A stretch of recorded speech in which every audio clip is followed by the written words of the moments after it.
Perte d'emploi, réduction de salaire et un arrêt quasi total des investissements. Voilà quelques-uns des nombreux défis auxquels les entreprises ont dû faire face dans cette année particulièrement compliquée. Avec nous pour en parler depuis Johannesburg, en Afrique du Sud, George Asante, directeur général du groupe Absa. George, merci d'être avec nous. Les investissements sont essentiels pour permettre à une économie de rebondir. Que peut-on s'attendre à voir en termes de tendance d'investissement au lendemain de la pandémie ?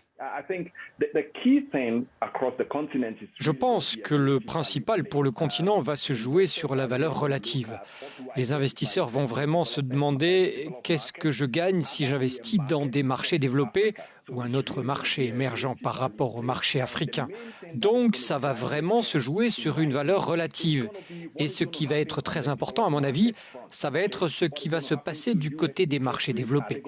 Que va-t-il se passer avec les taux d'intérêt américains ? Vont-ils augmenter ? S'ils augmentent, l'Afrique devra compenser en récompensant les investisseurs pour que leur présence en Afrique en vaille la peine. Il s'agira de savoir comment les gouvernements et les décideurs politiques abordent la question de la viabilité de la dette.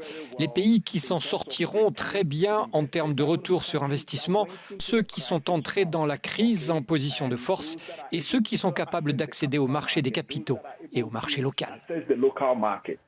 Où pourraient se trouver les opportunités pour ces investisseurs ? Je pense que le secteur privé et les marchés privés vont également offrir de nombreuses opportunités intéressantes, en particulier les marchés qui ont un aspect social. Les opportunités de développement d'infrastructures qui vont émerger avec un angle de bien social vont être des opportunités fantastiques pour les investisseurs qui s'intéressent véritablement au continent. Les investisseurs cherchent-ils à diversifier leur portefeuille ? Si oui, pourquoi ? Les investisseurs disposent encore d'une réserve de liquidité qu'ils souhaitent diversifier en dehors des marchés développés. Rien qu'aux États-Unis, environ 1 400 milliards de dollars sont investis dans des instruments de notation moyenne. Ils sont à la recherche d'autres nouveaux marchés et l'Afrique, je pense, offre ce marché qui est ouvert à de tels investissements. Ensuite, si l'on considère le terrain local également, les investisseurs tels que les fonds de pension, les gestionnaires d'actifs commencent à prendre conscience des autres possibilités qui s'offrent à eux en dehors des investissements continus dans les structures publiques. Puis-je investir dans les fonds négociés en bourse ?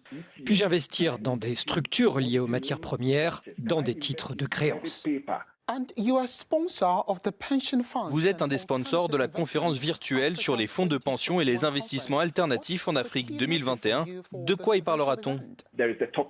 On parlera de crypto-investissement, d'investissement sur le marché privé, de l'émergence de l'investissement à moyenne capitalisation à travers le continent, de l'investissement dans les infrastructures menant au bien social.